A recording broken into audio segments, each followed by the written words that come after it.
In the South China Sea, a new U.S. military base is rising in the Philippines, a bold statement of renewed alliance and intent to shape the region's future.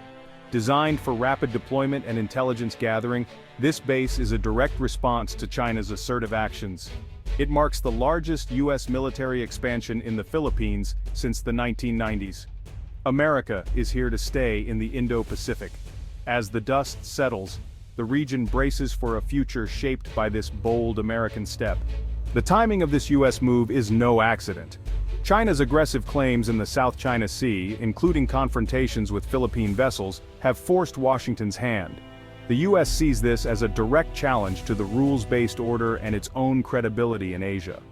The new base is a clear answer to Beijing's provocations and a key part of America's broader strategy to deter Chinese aggression. It's not just about the South China Sea. Taiwan looms large, and a Philippine base offers a crucial staging ground nearby. Political winds in Manila have shifted, with President Marcos Jr. welcoming U.S. support as a counterweight to China. This alignment has opened the door for decisive action. Lessons from Ukraine have underscored the value of forward presence and rapid response. By pre-positioning forces and supplies, the U.S. aims to deter conflict before it starts. The message: any aggressor will face a swift, robust response, not just from the Philippines, but from the U.S. itself. This is deterrence by denial, designed to raise the cost of any hostile move. The base is a linchpin in a network of alliances meant to keep the peace. The stakes are regional, but the implications are global. The U.S. is betting that presence and partnership are the best way to prevent war. The U.S. Philippines military alliance is rooted in history, forged in World War II and formalized by the 1951 Mutual Defense Treaty. For over 70 years, this pact has shaped Philippine defense and anchored America's presence in Asia. The new base is the latest chapter in a long story of cooperation, one that's weathered closures, political shifts, and renewed threats. After the closure of Subic Bay and Clark Air Base in the 1990s, the partnership was scaled back but never broken. The 1999 Visiting Forces Agreement revived joint exercises and training, laying the groundwork for today's deeper cooperation.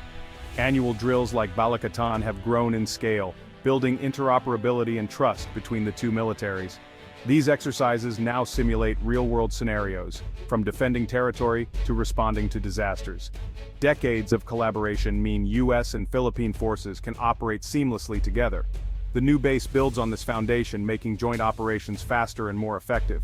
It's not just about hardware, it's about shared tactics, communication, and a mutual commitment to security. This alliance has adapted to new threats, from terrorism to maritime disputes.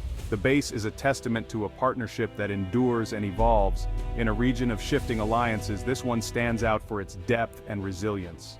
The Enhanced Defense Cooperation Agreement, or EDCA, is the legal backbone of the new U.S. presence. Signed in 2014, EDCA allows the U.S. to build and operate facilities within Philippine bases, without creating permanent American bases. This arrangement respects Philippine sovereignty while giving the U.S. strategic access. Under President Marcos Jr., the number of EDCA sites has grown to 9, with key locations near Taiwan and the South China Sea. These sites enable rapid response to crises, from natural disasters to armed conflict. The new base is being developed at one of these critical EDCA sites. EDCA allows for construction, pre-positioning of equipment, and joint training, dramatically reducing U.S. response times.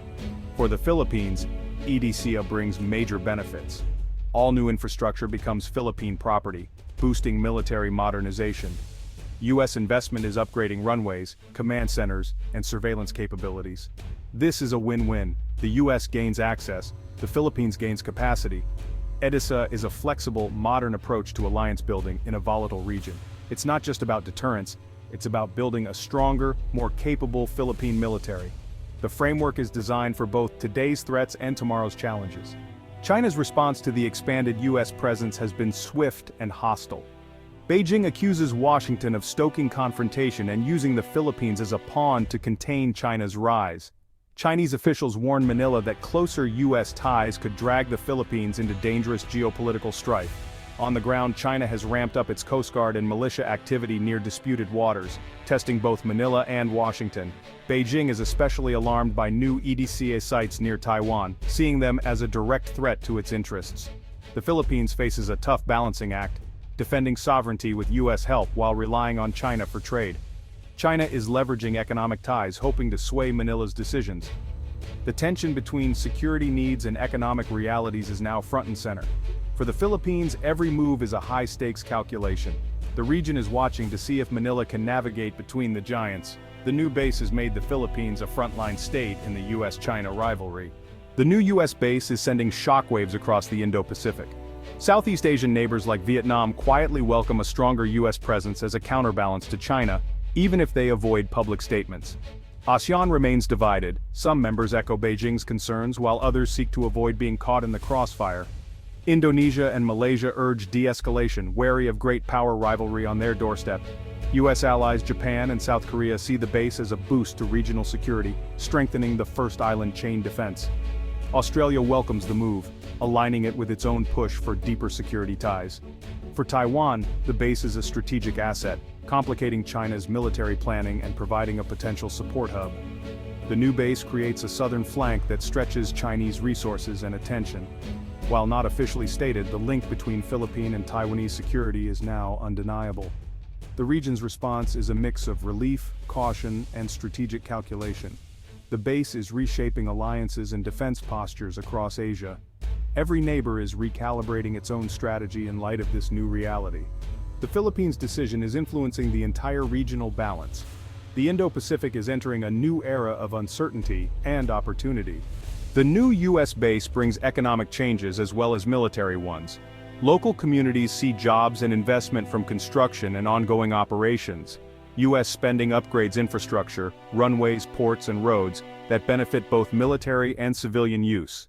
Improved facilities boost trade, tourism, and local business, supporting long-term development. But there are risks. Over-reliance on base-driven economies can leave communities vulnerable if the political winds shift. China may retaliate economically using trade or tourism as leverage against Manila. The base also helps secure vital sea lanes. Over a third of global shipping passes through the South China Sea. U.S. presence is meant to ensure freedom of navigation and protect global commerce. The economic stakes are enormous, not just for the Philippines but for the world. The base is an investment in stability, but it comes with costs and uncertainties. Manila must balance the benefits of U.S. support with the risks of Chinese backlash. The economic dimension is as complex as the military one. The future prosperity of the region may hinge on how this balance is managed. Not everyone in the Philippines supports the expanded U.S. presence. Nationalist groups warn of lost sovereignty and the risk of becoming a target in a U.S.-China conflict. Protests and political opposition are ongoing challenges for the Marcos administration. Social and environmental impacts, crime, exploitation, and ecological damage must be managed carefully. The Visiting Forces Agreement will be under constant scrutiny to ensure accountability. Political shifts in either country could upend the alliance. Future leaders may chart a different course. The durability of this partnership depends on sustained political will in both capitals. The greatest risk is miscalculation. A single incident at sea could escalate rapidly if U.S. forces are involved. Open communication between Washington, Manila, and Beijing is essential to prevent accidents from spiraling. The base is meant to deter conflict, but it also raises the stakes. The region is now more secure and more volatile. The next chapter depends on wise leadership and careful diplomacy. The world is watching to see if deterrence holds or if confrontation looms. The new U.S. base in the Philippines marks a turning point for the Indo-Pacific. It's a direct response to China's assertiveness and a bet on alliance-driven deterrence. The move builds on decades of military cooperation, now supercharged by EDCA. Its strategic location near the South China Sea and Taiwan makes it a focal point of tension. Allies welcome it, China condemns it, Southeast Asia is divided. The base brings economic opportunity but also risk and uncertainty. Domestic opposition, social challenges, and the danger of escalation remain real. This is more than a military story, it's about the future of power in Asia. The world waits to see if this new bastion will keep the peace or become a flashpoint. The stakes could not be higher as a new chapter in great power rivalry unfolds.